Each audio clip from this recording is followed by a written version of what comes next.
Yes. Quay all, welcome to Reading the Wampum with Lloyd. As you know, Kim is out with the intern, so we're going to have fun tonight talking about nice, peaceful things like warfare. Take it over, Lloyd. It's all yours. Okay. Well, Linda is going to be turning the slides for us again tonight. She did it a couple of months ago because I am currently sitting in the back of an ambulance, but I have coverage. So hopefully we don't get a big car wreck up here on the highway. Outside that, we're pretty good. So tonight we're talking about warfare. And I've been sitting for the last couple of hours looking back at a lot of things that we've talked about over the last many years. And I don't know if we've ever really sat and talked about anything that has to do with the military and the tribe. I know that we've, briefly kind of talked about the warriors from time to time, but we've never got into any detail. And that's kind of surprising to me because warfare has always been a part of the tribe up until the early 1800s. Shortly after the War of 1812 is kind of when all of that began to fade out. So saw Linda turn the page there. So let's go to our objectives. So get ready. We've never talked about this before. It might be just a little bit longer than what we've had the last couple of months. Some of this I've shortened down quite a bit. Maybe we can have a lot of good questions and answers later. But there's several slides in this because there's just so much that we could talk about. And I've tried to condense it down as much as possible. The objectives, we're going to be looking at the duplicity, blood feuds, and a constant state of war, friends and foes, the war feast. And there was some interesting things that were brought into the warpath, if you would, when the men took to the field with some shamanic beliefs. The way that the warriors fought in the battlefield command was rather unique. And one of the things that we're going to close on is for the sake of saving face. And that's not our face that we're saving. Next slide. Duplicity. This is something that we have to introduce right at the very beginning of our discussion with anything relevant to warfare. We will see here in a little bit that one of the things that was unique to us is we were a very small tribe. We had very few warriors. So we had to find some ways in which that we could compete out there among some of our Algonquian allies, as well as some of our other Iroquoian enemies, and survive. And duplicity turned out to be a significant way in which we functioned and operated in the Indian world. And it's easy to define: deliberate deceptiveness in behavior or speech.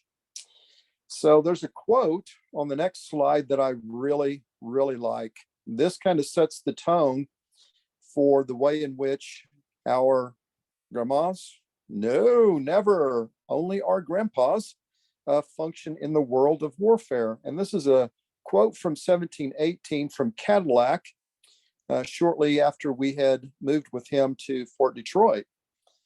And it says, "For they, the Huron, are malicious, intriguing, and evil-intentioned men, capable of great undertakings, but fortunately their sword is too short. Nevertheless, as they cannot play the part of lions, they act like foxes and spare no effort to embroil matters between us and our allies."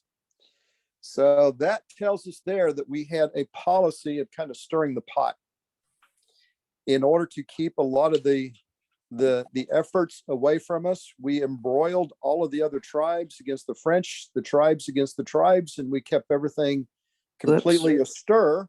And from day to day, nobody knew really who was friend and who was foe. So duplicity is a major policy that the tribe embraced very quickly. The next slide. is going to talk about how that duplicity came about. And if you look back in the oral traditions, there was a war that was fought between the good twin and the bad twin. They were in dire conflict, and they had the desire to kill each other. The good twin being the older twin, the younger twin being the bad twin, they hated each other. They were fighting for control of the great island, but the problem was neither one had the power to kill the other because they were both spirits, and a spirit could not kill a spirit. So in the middle of their war, the good twin invoked a new policy.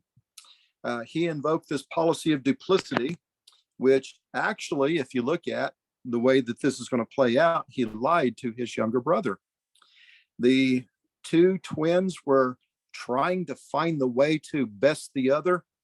They were kind of at this stalemate up until the spirit of the deer approached the good twin, and he shared a secret. The bad twin could be killed with the sheds, which are the fallen antlers of the deer. So next page. So the good twin had just learned some knowledge, and he kind of felt a little guilty for it. So what he did was he went to his younger brother and he shared his secret. His weakness, if you will, was braided twist of sweetgrass. And in the middle of this final battle that they were fighting, which happened to be on the Ozark Plateau, which is now the westward side of where Wyandotte is, the good twin had a lot of traps that were laid for him by his brother. His younger brother spread all these braids of sweetgrass and set traps. And what the bad twin didn't know is that the sweetgrass was actually an empowering agent for him. It enabled him to actually fight and gain strength at a higher skill level and higher strength level. So he lied to his younger brother, and his younger brother actually put out these braids of sweetgrass that caused a lot of problems for him. So on the next slide, we can see that as they were in their final phase of their war, the bad twin ran, tried to get away from his brother, who was now empowered by the sweetgrass, and he fell. And when he fell on a trap that his brother had laid, which was the sheds of the deer. The sheds pierced him, and the bad twin died. And the personality and character of the good twin was actually placed into his greatest and finest creation, which was the Wyandotte people. So the character trait of the duplicity was part of the very character, the very nature of who our grandparents were. And they actually exploited that and used that to their advantage. On the next slide, there has always been blood feuds on the Great Island. Prior to the arrival of the Europeans, it's doubtful that they ever had, the Indians, the different nations, had many full-blown wars. Although some archaeological evidence is pretty clear that when our ancestors went into what became Southern Ontario, as well as upstate New York, the Iroquoian people, that they went in with the intent to conquer the land, to take it away from the inhabitants, which was kind of a rare thing that happened on the Great Island. It was mainly blood feuds. So warfare was kind of a sense of coup and basically getting revenge for the loss of whether it be property or the life of a fellow citizen. So we know that the Iroquoian people went in and conquered the land. And we also know that there was, at one point in time, the Wyandotte who were living close to the Seneca. And the Wyandotte, the Wyandotte, is one of our founding tribes, one of the parent nations of the Wyandotte people. They happen to be living very close to the Seneca, and the Seneca people live just a little bit east of Niagara Falls, and between Niagara Falls and the Seneca people is where the Wyandotte lived. And there's an oral tradition that speaks of a beautiful woman. And this beautiful woman was so beautiful that all the men in the village that she lived desired her for their mate. Problem was, she didn't want a thing to do with the boys. She had no interest in the boys. She didn't want to settle down. She didn't want to start a family. She didn't want to take anyone for their mate. And she was just unapproachable. And the boys, after a lot of attempts, finally gave up. They relented. So they went to the village war chief and they said, hey, man, she's for you. She can't refuse you because you are the war chief and you have this reputation and you have this honor about you that she couldn't resist. So they convinced the war chief to go and try and court her. Well, same thing happened. She had no interest in him. She tried to dissuade him to stop his little attempts to win her. And he just kept on going because the war chief will never stop. The war chief will never give up. He will never turn his back on a fight. And now it was a fight for his honor as well as it was for her hand in marriage, if you will. So she finally said, okay, she'd make a deal with him. She would accept his offer to be his mate if he would do something for her. He had to do a little favor for her. Problem was that she would not tell him what the favor was until he agreed to do it. And he agreed to do it against his better judgment. Once he agreed to do her beckoning, she told him that she wanted him to go kill the war chief of the Seneca people because the war chief of the Seneca people had killed her brother. So now he was in a pretty bad position because if he refused, then she was going to declare him a coward. And if he went, then he was going to kill his best friend. He didn't have much of a choice in the matter, so he put on his paint. He made sacrifices to his totem. He walked across the way. He walked into the longhouse of his friend, and he brutally killed him. And because of that, the Seneca people declared war on the Wyandotte people. And from there, the whole great island was set ablaze. And we can see that in history where the Iroquois people and the Wyandotte people and the neutrals all ended up fighting this devastating war that destroyed many, many nations on the great island. From that war, our grandparents, our tribes, the three parent tribes of the Wyandotte fled west. And through that war that was started is how we became a nation. So we were actually birthed in the middle of a war. So war has been basically from the very moment that we have become a people. So the next slide shows that we were in a state of constant war from the point that our dispersal from the area of Ontario. We were constantly at war with other nations. And we were always, the Huron tribe at the time that we're talking about now, was always the smallest tribe. At one given time, the most citizens that we had may have been 1,000. Once we actually had survived the war with the Seneca, we were devastated. We had lost thousands and thousands of citizens. The war was brutal. So we were a small tribe. We had always the fewest warriors that we could send out onto the battlefield.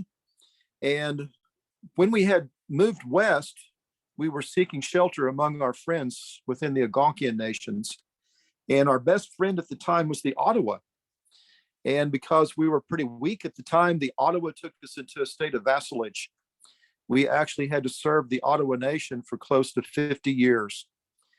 The Ottawa were taking advantage of our warriors because at the time, our warriors were known basically as the special forces of the Indian nations.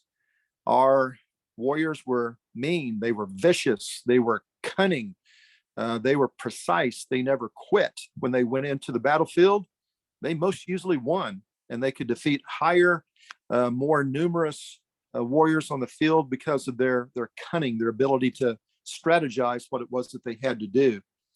So the warriors of the Huron tribe were the elites of the warriors at that time. The next slide shows that the warriors within the Huron Wyandotte people began at an early age. As early as 10 years of age, they would become a warrior, and they would fight throughout most of their adult life, their youth, their adult life, all the way up until they were 70 years of age. And every single male citizen within the tribe was by duty, by honor, required to fight for the nation. And they would fight without any question, without any exceptions. So from 10 years of age till 70 years of age, they would fight as warriors for the nation. The next slide. These are the nations that we never fought with. 5 nations out of all the many different tribes throughout the Great Lakes, throughout the Ohio country, throughout the Midwest. There are only 5 that we never went to war with: the Delaware, the Miami, the Shawnee, the Way, and the Peoria. There was one little moment just right after the American Revolution that we got very upset with the Shawnee. The Shawnee basically betrayed us. They decided to sell some land that we had given them. They were just being difficult. They were not being very good friends to us, and we almost declared war on the Shawnee, but we didn't.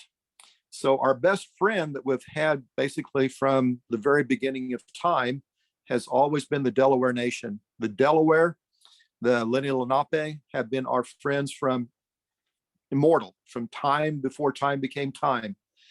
But the other tribes out there on the next slide shows us just a few of the nations that we fought.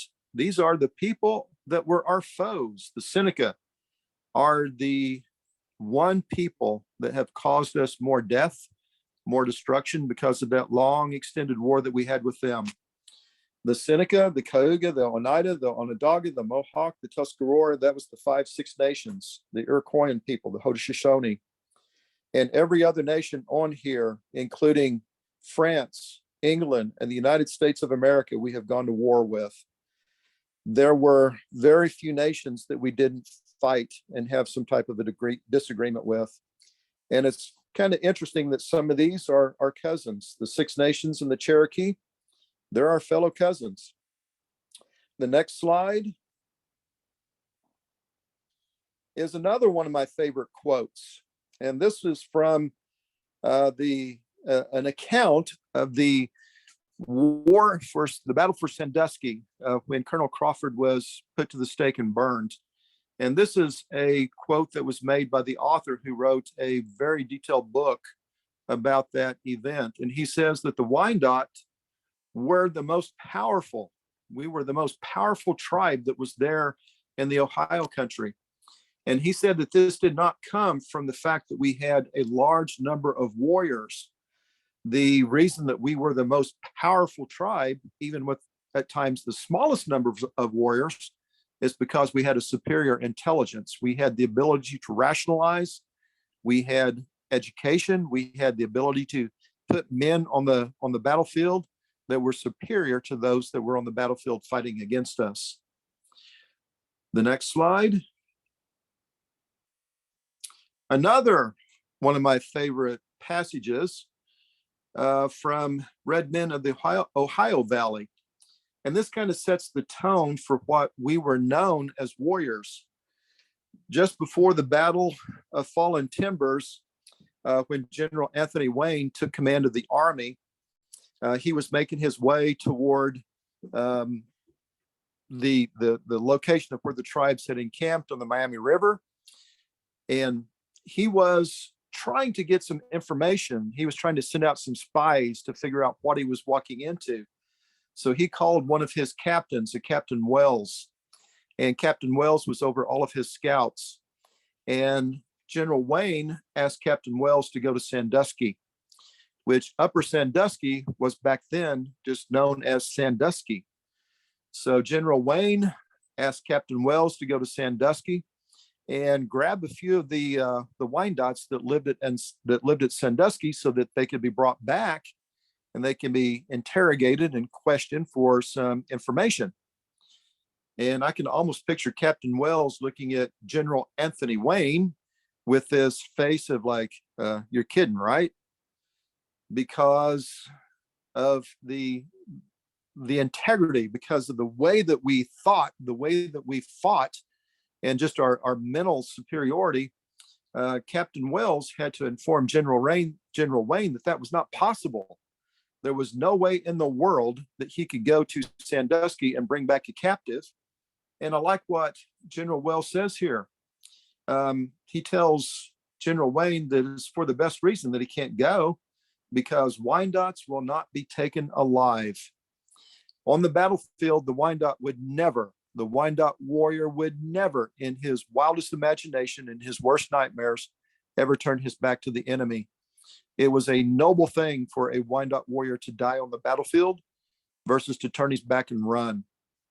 So it was impossible for Captain Wells to go to Sandusky and bring back a captive, because they would fight to the death. They would not allow themselves to be captured on the battlefield nor anywhere else. And that's something that was not usual for the time. The allies that we had, the Algonquian people, felt that it was actually a noble deed to abandon a battlefield when the fight was turning bad against them, because they felt that it was best to turn back and run so that they could reorganize and come fight another day. So we were looked upon as being some pretty weird people, because we wouldn't do that. Never did we abandon the battlefield. That's why at the Battle of Fallen Timbers, we were the last nation to exit the battlefield when all the others left. And that's why we lost so many of our chiefs. They died protecting the ability for all of our allies to leave the battlefield. Next slide. The War Feast. The War Feast is kind of unique. We had a lot of feasts, and the dances that we had were actually referred to as feasts, because they didn't just dance, they feasted, they did a lot of other things. So the War Feast was a rather unique feast among our grandparents. Because of this feast, they would give honor to the spirit of war. We didn't have gods per se, we had what was spirits. And the spirit of war was honored in the War Feast. He was given honor, basically for the ability for the warriors to take to the field and go out there and be successful. They had to give him honor. It said that they actually worshiped him, although there's accounts that said that we didn't worship any spirit. We didn't have a god per se that we gave worship to, but they had to make amends to him in order to be successful in battle. And the spirit of war was described as being as tall as a tree. So that tells us that he was a giant. And back in the day, there were giants that did live upon the earth, and definitely within the realm of the great island in North America. So the spirit of war did not require human sacrifice in order for victory to be achieved on the battlefield, which is rather, again, uniquely different than our Algonquian allies. They would have to sacrifice, and they were cannibalistic in many of the things that they did. They sacrificed some of their own citizens, they sacrificed prisoners. But if we actually made a sacrifice, it was horribly offensive to the spirit of war. And he would hold that against our warriors, and they would not be successful. When the Wyandotte captives were brought back into the nation, they always were talking about how they would be treated so well by their abductees, if you would. The abductees were treated very well. I don't like the term captive. It's what's used traditionally within a lot of the books that were written at the time, the narratives and the diaries and things. But we never had a captive. No one was ever forced to stay among the tribe. They were brought in. If they were intended to be adopted, they were given a great place of honor. And the adoption ceremony, the adoption feast, was very elaborate. But every single individual that was brought in was not a captive, because they were given the The freedom, if they wanted to leave, they could. So the captives that were brought in were treated with dignity, with respect. They were brought in with honor. And if by chance they were not chosen for adoption into a clan, they were either traded out to some other tribe or they were killed. They were never burned at the stake. They were killed with the tomahawk to the head and a knife to the heart, because that would have been almost instant death. There was no suffering, unlike what some of the other nations did to some of their captives. So the war feast was important. The next slide. The war feast was always done after diplomacy had failed. Along with our warriors, we had diplomats within the nation who would go directly to some of the nations that were offended by us, or we were offended by them, and they tried to find a way that they could diplomatically find a solution before arms were brought to the field. So we had a lot of diplomats that were very skilled at negotiating. When you look at our turtle, when you look at the seal of the Wyandotte Nation, the turtle is holding a peace pipe and a war club. It's historically documented that only the Wyandotte diplomats were the ones that could go among the nations and actually try and sue for peace before war would be declared. So that's kind of a unique trait that we had. And our symbol shows the peace pipe. And when that failed, the war club. Before going into battle, the men, the warriors of the nation, would come together for the war feast. The women normally prepared all the feast in the nation. However, the war feast, they were not permitted to prepare. They were not permitted to actually participate in the war feast. They couldn't be there. They couldn't be around what the men were doing. The war feast was exclusively, and the acts of war were exclusively reserved to the males, to the warriors of the tribe. The women could never follow the men into battle. There's accounts where a lot of the Algonquian nations, their women would follow them, and they would participate at times in battle, or they would just be there to support their men, but the women could not follow ours into battle. When the men prepared for the war feast, they would go out and they would kill a lot of animals, and then they would eat every bit of the meat that they had harvested. They would not drink water. If they had the ability to drink the oil of the bear, they substituted the oil of the bear instead of water.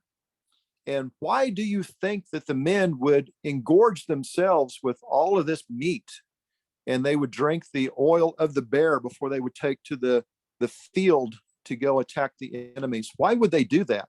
Does anybody know? Anybody want to take a guess? Remember, you'll have to unmute yourself in order to answer. Okay, when the men took to the... Oh, go Lloyd, ahead. did they think that the bear oil protected them? No, No? Okay. good guess I- though.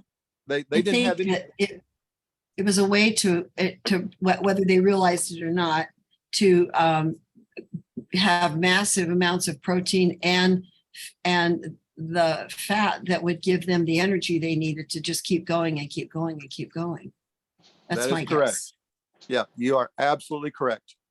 Because when our men took to the battlefield, then they were going after our enemies. They didn't stop. They Right. went nonstop from the moment they left the village until they had defeated the enemy. They ran constantly. When they were determined to go and take care of business, they went and took care of business. So they basically amped themselves up with a lot of protein, with a lot of fat, because they could travel for days and days and days with that amount of protein and fat within their bodies without having to stop. They were determined to get the job done. And when they left the village, before they left the village, they would always, if we go to the next slide, before they left the village, they would always send out their spies. The spies would go out and they would just kind of begin to report and collect data. And the rest of the men, before they would follow them, they would finish up the feast. And one of the most important things about the feast was that the men, when they ate, would never break one of the animal's bones. They could never throw one of the bones of the animal that they were eating into the fire. Because of not breaking any of the bones whenever they consumed their meals, and because they would not burn anything of the animals that they ate, that was representing the fact that the men would return back from their event, their excursion, without inducing any harm or death upon themselves. If they broke a bone, if they burnt a bone, then that could have been the fate that they would have faced. At times, they would take the bones of the animals and they would hang them in the trees until they came back. So the scouts are out there collecting all of this information, all of this data, and we're reporting back to the war chiefs. And we never went to the field without sending 2 war chiefs with any party. And the men in the war party, primarily one of the 2 chiefs, would carry a war bundle. The war bundle was basically their diplomatic papers. It was their mission. It was their war plan. It gave them the authority to go out and declare war. And within that war bundle, there was some very odd things that we'll talk about here in a bit. Some things that came into play that is rather unique among our warriors. But also accompanying the men as they took to the field is something rather unique again to our people. They took a combat medic with them. Our people had tremendous knowledge of medicines, and they knew how to treat themselves with herbs and remedies like we talked about week before, last month or whenever it was. They knew how to take care of medicines, and they would always take a combat medic, one of the men who had an extensive amount of knowledge, not only for teas and remedies, but also anatomy, so that they had somebody who could help their wounded, because it was not a thing that would ever be considered to leave one of our men on the battlefield. They would have the combat medic take care of him, heal his wounds, keep him from being sick and ill. And that is an amazing thing if you think about it, back in the 1700s, 1600s, that they had somebody accompany the warriors for that purpose. Never would they take to the field without having an equal number of men. Every man must go to the war, go to the battle with a partner. So, next slide. Here's where it gets interesting. There is an oral tradition about the shamanic medicine that was used when the men took to the battlefield. In that war bundle was the skin of a wolf, the skin of a raven, and the skin of a quail. The interesting thing is yes, it was the skins of what we would consider an animal that we are familiar with today, but those skins were representative of what would have been a mythological raven, a mythological wolf, and a quail. And these skins were dried and they were in the war bundle. And the war chief would offer some tobacco to the spirit of war. He would take the wolf and throw the skin on the ground, and the skin would come alive. And these animals would be the scouts to assist and help our men, our warriors who were out there scouting. So our warriors were known to use shamanic medicine whenever they were on the battlefield. And an interesting thing is we've heard of the war cries that many of the nations had, and many of the nations had unique war cries. And here is what our war cry was. And it was used by every single one of our warriors because they could identify themselves. Our war cry was the raspy screech of a raven. And the men were perfected at using this sound of the raven. And there's an account of which chief was it? oh goodness, I'm just going blank, but we have an account of one of our chiefs who actually fought in the Mexican War. And his commanding officer is quoted as being just absolutely chilled to the bone whenever he would go and attack the enemy during the Mexican-American War, because his war cry was just piercing. So the war cry of the Raven is our battle cry, our war cry. So the next page. Command on the battlefield was highly organized and highly disorganized. The war pole, which was the war chief of the tribe, was the head of the tribal war council. The war pole would have been selected by the head chief, and they were the ones that commanded any battle, any war. Each clan had their own war chief. The clan chief and the war chief were tasked at basically training all of their clan citizens in the arts of war. Even though the clans trained their men differently, they all were trained to basically maneuver the same. The chiefs, oddly enough, could not tell any warrior what to do. The chief did not have the authority to tell a warrior to go do this or go do that. Every single one of the warriors would follow the war pole or follow their war chief out of a sense of duty, honor, and loyalty. They did it because they wanted to, not because they were forced to do it.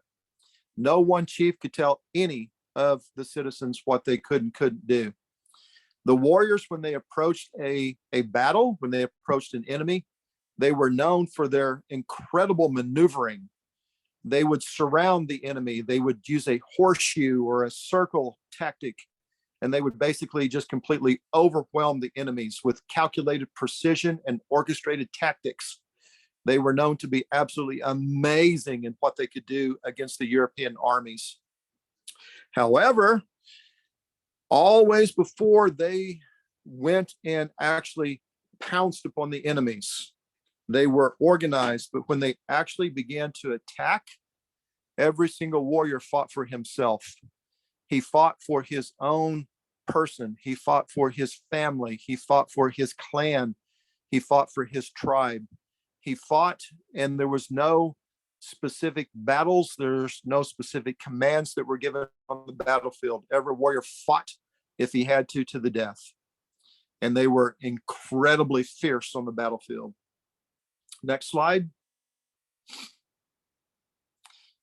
And this is another quote that I like.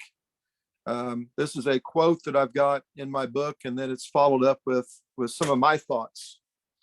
So we have a quote here from a gentleman named Chamberlain in a book, The Child and Childhood in Folk Thought. This author is talking about the Iroquoian people. And he says it was this people, the Iroquoian people, that produced men of whom it could be said, physically the stock is most superior, unsurpassed by any on the continent. And I may even say by any other people in the world. So he's talking about the Iroquoian people, the Iroquoian men, how they were just phenomenal. But, and this is my thoughts, it is true that the Huron-Wyandotte women birthed and then raised Huron-Wyandotte men into the imposing phenomenon that they became. The men could have never achieved their noble status without their mothers, and in many cases, their aunts. The Huron-Wyandotte men were nothing less than a mirrored reflection of the Huron-Wyandotte women that formed their men from the smallest of embryos. So our warriors took to the battlefield. They were given great honor. They were given great notoriety by the Europeans as being phenomenal warriors. They achieved great things, but you know what? They could not have done it without their mamas, because it was their mamas that raised them. It was their mamas that taught them to be who they were. It was their aunts that stepped in and helped.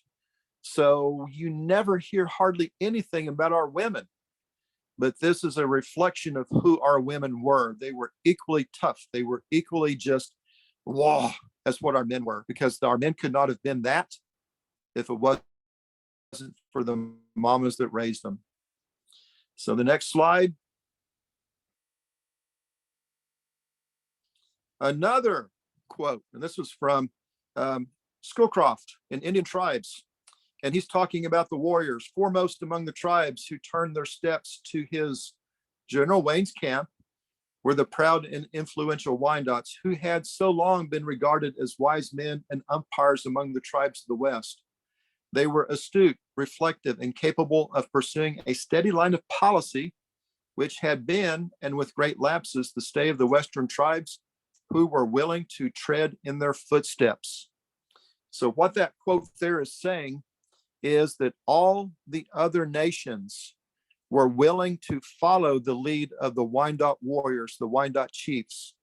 Our chiefs, our warriors, our men were the leaders of all the Indian alliance from the time of our dispersal up to the War of 1812. The other tribes recognized the Wyandotte people, the Wyandotte men, as being the leaders. That's why during the Revolutionary War, Yonquat, Pamokan, half king, he was half king of the nations. He was the leader of the alliance that went against the Americans during the War of Independence. And they won. The Indians won that war. And that's part of our problem today. Whenever you go back and you look into the history books, you do not see any credit given to the Wyandotte warriors, period. There is no mentioning of Wyandotte in any history book. If you look and if you read, you will read about the exploits and the deeds of the Seneca warriors and our ally, the Shawnee. It's the Shawnee that were given the credit for what had been accomplished during the American Revolution, during the War of 1812. Because of our leadership, because of what we were able to do to bring the different nations together, we defeated the Americans, and they hated that. If you go to the next slide, and this would be one of our last quotes. And this is, again, one of mine from On the Back of a Turtle. The Wyandotte warrior was an intelligent, noble, and brutal combatant who inflicted profound pain and destruction upon his enemies. The feats and accomplishments of the Wyandottes were an embarrassment to the victor, the United States of America, who then defeated the greatest military power on the face of the earth, the British Empire. To have beaten the British and suffered heavily at the hands of the Wyandotte tribe was a blemish upon that victory. The best thing to do is to flaunt and promote the fact that you whipped the redcoats, but ignore and minimize the fact that the Redskins whipped you. The Wyandotte and all of their many accomplishments had to be downplayed for the history of the border wars for the sake of saving face and the honor of the were in many ways written out of the pages of history because of what they did to the United States. They defeated the United States when the United States defeated Great Britain. So the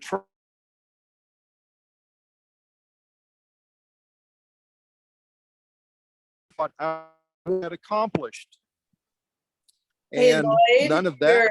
You're breaking up a little bit and going in and out a little bit. So it's been hard to hear you since the last line of your quote. Okay. So the warriors had been basically erased from the history books because of their accomplishments and what they did during the war for American independence. So our warriors were phenomenal. They did some great things. They were incredibly intelligent. They were strategicians that nobody else could stand toe to toe with. Even the European armies, the Americans couldn't stand toe to toe with our warriors. And because of that, we paid the price. We're not found in the history books. We were replaced by the Shawnee. And the next slide is just a very small sampling of the sources that went into this. There is tons of information out there on our warriors, on our war pole, on our chiefs, but you can't look at the modern history books. You have to go back to a lot of the narratives, to a lot of the diaries, to a lot of the historical documents that were written by the Americans, by the British, by the French. You have to go back to the original documents. You have to read that in order to see what our men did. And when you do that, it's pretty clear that our warriors were the tip of the spear.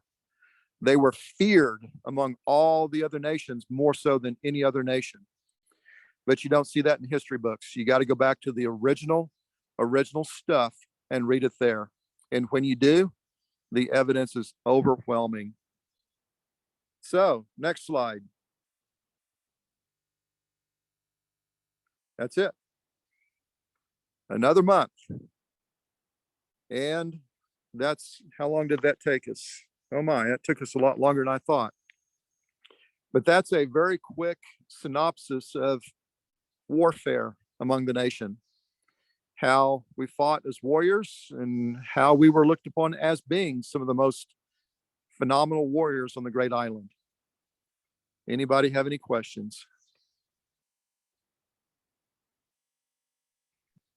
Remember to unmute yourself or put it in the chat if you don't want to say it out loud.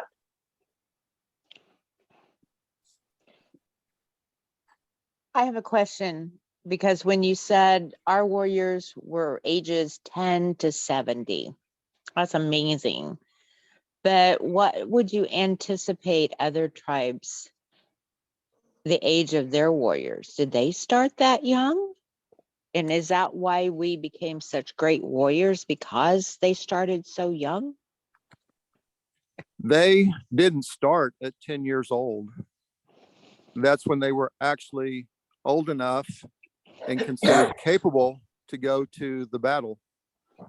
The moment that our boys were toddlers, they were placed into their hands with bows and arrows and other implements that would have been taken to the battlefield. So from the moment that they could walk, our boys, our toddlers, were being taught the arts of war. And they had to be taught the arts of war at such a young age. And they had to go to the battlefield at 10 years old, because we were a small nation. We didn't have a lot of warriors. If you can remember, a couple of months back, we were talking about when we were in Wisconsin, when we picked a fight with the Sioux. The Sioux back then, when we picked a fight with 100 of our warriors, they had thousands and thousands and thousands of warriors that they could put to the battlefield. So out of necessity, we had to send our warriors to the battlefield at a very young age, which would not have been common among most of the nations. Okay, follow up. Amanda was asking, what was the average life expectancy again? I didn't think the majority of people live that long. They did not. There are some historical references to some of our warriors who actually lived beyond 70. Tarhay was older than 70. Big Tree was older than 70. Most of the warriors that fought, most of the women, I think the average life expectancy was late 50s, early 60s for most of our citizens. But as the 19th century came and went, then the life expectancy began to increase. But the oldest warriors that I'm aware of was Tarhay and Big Tree.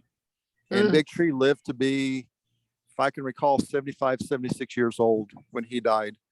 Tarhay was about the same. I think Tarhay was 72 or 73. But the life expectancy of the men was not that great, because we were always in a state of constant war. Most of the men did not make it from the battlefield. Okay. Sid is next, followed by Betty Zane. Okay. When I read your book, on the back of a turtle, that, significant portion was about the wars. And all I could think of was how exhausting that must have been for the community, kind of having to bug out and move to different parts of the country, to I don't know. I don't know if that's part of our resiliency or what, but I wonder, after doing all of this research, was that common to other tribes, or was that more specific to the Wyandotte? It's common to all the tribes. If we were not fighting the British, if we were not fighting the Americans, we were fighting another tribe. The tribes fought among themselves constantly, and tribes would travel hundreds and hundreds of miles to go fight another tribe just because they'd done that since the beginning of time. So the tribes were always fighting each other, and at the same time of fighting each other, they were fighting the French, and they were fighting the British, and they were fighting the Americans. There was constantly war. One of the interesting things about our warriors is I think they enjoyed it. It was a time for them to get out of the villages. It was a time for them to go out and be a man. And they actually had, for a long time, an annual hunt, if you will, when they would go down into Kentucky and the Carolinas, and they would go on Cherokee hunts. So they actually turned it into kind of a sport where they would go and do their annual hunts against their enemies. So it was a way in which the men could actually establish themselves as being men. And they did it constantly from the beginning of when we became a nation at the dispersal in 1652, constantly at war. There was only a very short time in like the late 17 teens where we probably had like a 4 or 5 year reprieve from war. Outside that, almost every single year, almost every single decade, we were at war with somebody. Wow. All righty, it's Betty Zane's turn.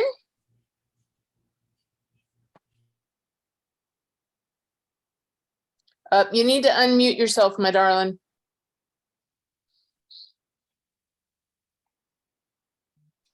I'm curious about the role of the clan mothers in the preparations for battle, because from what I've read, the little bit that I've read, not as extensive as you, of course, but that before going into battle, they had to have sort of like the blessing of the clan mothers, and the clan mothers would even go so far as to suggest what the spoils of war should be, what needed to come back to the community in order to give them both supplies and also give them people who would be part of their labor force. And I'm wondering if that plays into any of this, how that plays in. When you say labor force, I mean, you said not to use the word captives, but I'm going to use the word captives.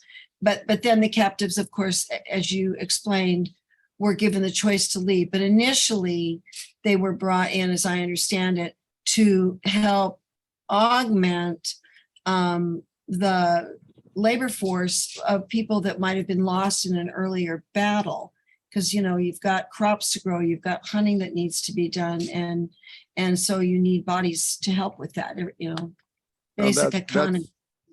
Yeah, that's true. A lot of the captives, when they were brought into the nation, they were brought in for a specific purpose. They were brought in to replace an individual. They were brought in to fit a particular role. They did have a specific characteristic that they were looking for when they went out and they brought back a captive into the tribe for a specific position. And interestingly enough, the clan mothers could have actually declared war.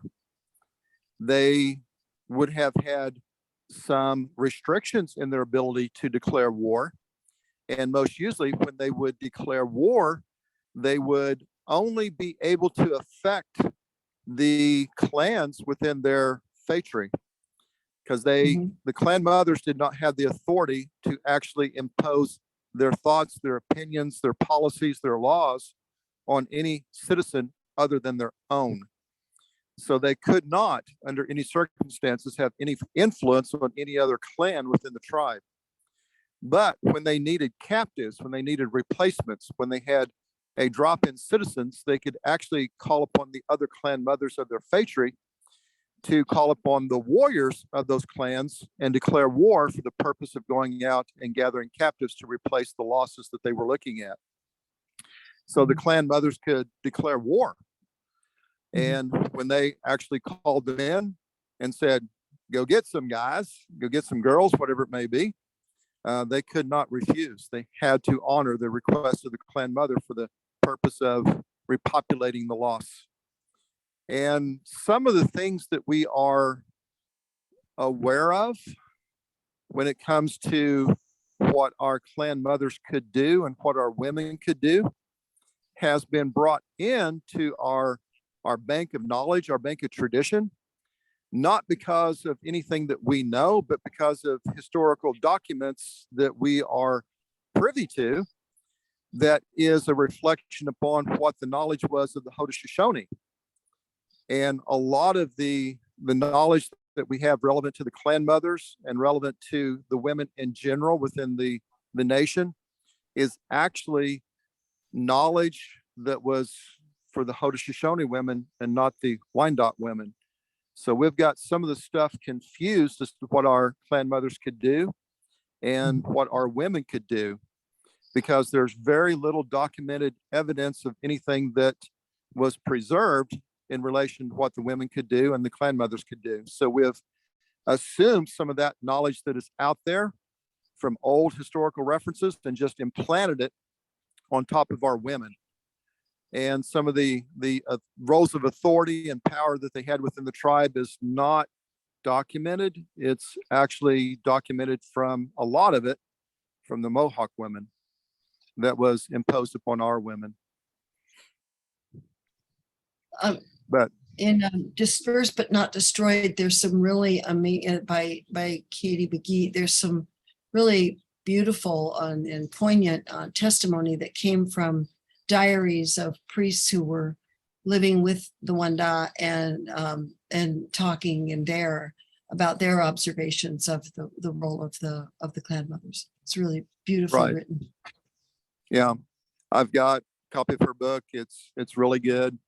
And one thing that if I use anything that I can't specifically say is Wyandotte, I always try and identify that it's sources of other nations. I've done that in some of these slides that we've done over the last couple of months. And Katie's got a really good couple of books out there, and she incorporates a lot of incredible knowledge of the women from the Wendat as well as Wyandotte and some Haudenosaunee. And the differences between the women's of the three different people groups would have been very similar, but ever so slightly different. Mm-hmm. So some of the things that we know of our women may not have actually been characteristics or traits of our women, because we just don't know that much about our Wyandotte women. Just doesn't exist. It's a historical, how shall we say, pattern? Could Often be. happens. Yeah. Well, we talked a little bit, I think it was last month, about the women. They had their own society. The men had their society, and the separation of the men from the women in the tribe was pretty definitive. The men couldn't cross into the women's world. The women couldn't cross into the men's world. And a lot of the historical evidence that we have was preserved by the missionaries, which were men. So when the men came in, they documented everything that they could see about the men and the tribe in general, but they never crossed that line. They were not permitted to cross the line and preserve a lot of things on our women because they could not participate within their society. And because of that, there's a lot of knowledge that we just don't have.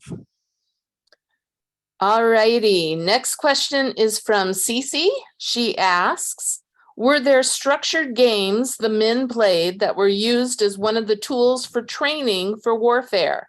Were there games like this that were ever played with other friendly tribes? Well, yes.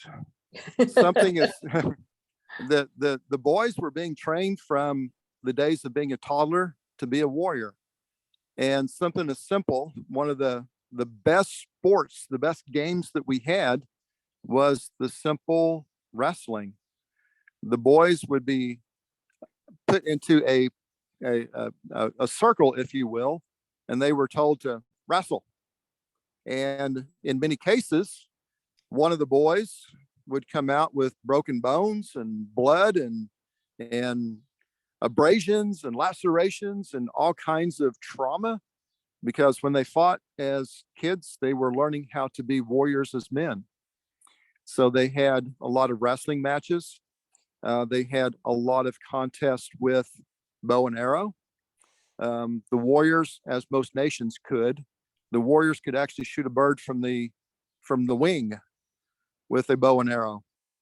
They didn't have shotgun or anything like that. They didn't need it. They could actually pluck a bird from the sky with a bow and arrow. They were that good. So yes, they had all kinds of games that were designed to increase and enhance the boys' skills, so that whenever they became men at the age of 10, they could take those skills that were done in a form of fun and apply them to the battlefield to go against the most dangerous animal on the Great Island. They're Indian warriors of other tribes.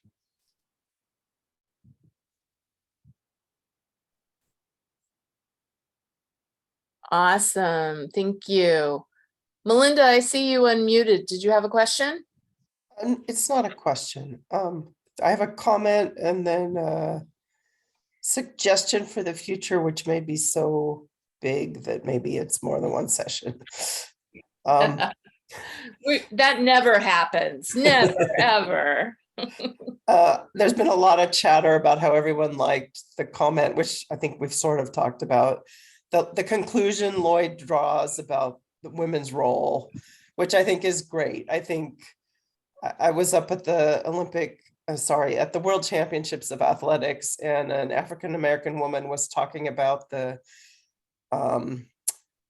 protests where they put their arms in the air, the athletes from San Jose State, and all the blowback they got. And I think pretty much everyone knows about John Carlos, and blanking on the other athletes' names, doing that in history. But my husband and I went to a taping of a podcast where a woman talked about what she had done, where she was out of uniform wearing black shorts, where she had actually worn black socks, and how she had dedicated her medal to what the protests they had done. And she was completely overlooked. And this was not, this was in the 60s. So the overlooking of women continues, and it's just great for Lloyd to have found a way to put a focus on the woman. I like that. My request, which is not simple, is there were a lot of tribes mentioned as allies and people we fought against. It would be great to explore more of those relationships and understand more about the history behind, the bullet points on those slides. Actually, one of the topics in the next coming month or two is just that, the relationships that we had with other nations. Yeah. So it's going to be kind of a continuation of some of those thoughts that you saw there with our friend and foe. But what were the relationships that we had out there? What were good and what were bad? So yes, we've already talked about doing that. Great minds think alike. Yay. Awesome.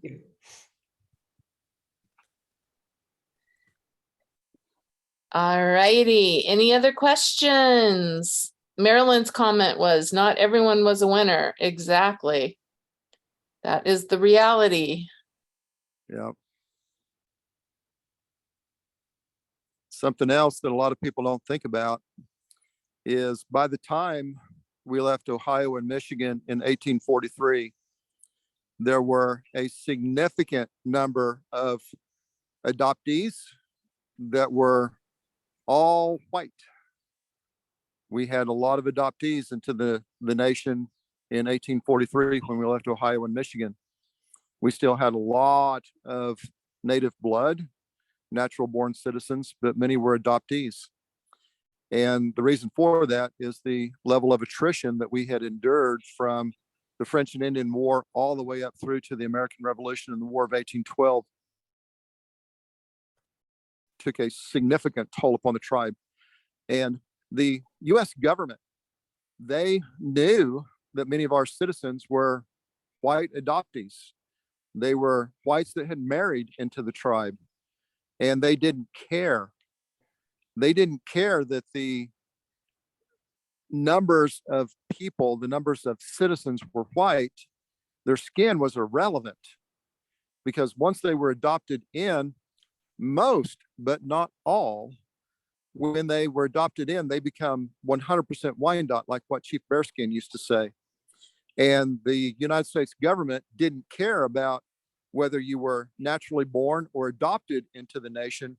You were a Wyandotte by what was in your heart and what was in your mind. And you could have been adopted from Virginia 2 years earlier, and you were an immense threat, an immense danger, because of that mentality that all Wyandottes had. So they were fearful of us. And when we left Ohio in 43, they had no intention of giving us land out west. They reneged according to what they had promised us in the treaty. They reneged, hoping that because we'd get out west, there would be no land force and we would just die as a people. They didn't realize that our leading men, our warriors, were capable of negotiating and finding land on their own. So, boom. They tried to kill us and it didn't work. Here we are today. Some Is that point, maybe we another need- topic as well? I mean, this is something I've known bits about and never really fully with like a greater understanding of What is that? adoption and Yeah, more in depth about it. yeah. Well, the thing that's amazing about adoptions, and we were talking just a little while ago, that the people that were brought into the tribe, they were brought in for specific characteristics. They were brought in to serve for a particular role. They weren't just brought in to just be another person. They had purpose. And when they were brought in and adopted for a purpose, they were allowed to achieve that purpose. They were encouraged. They were empowered. They were given all opportunity to be what somebody wanted them to be. And the adoptees, many of them eventually became leading citizens within the tribe, within the clans. But not everybody that was brought in as an adoptee or that married into the tribe had noble intentions. I've got a large subsection in the second book that talk about the leading men of the tribe and how some of these leading men did not have noble intentions, and they caused significant damage within the tribe. And I talk about how it wasn't the Catholics, how it wasn't the Methodists that caused a lot of the problems in the tribe. It was our own people.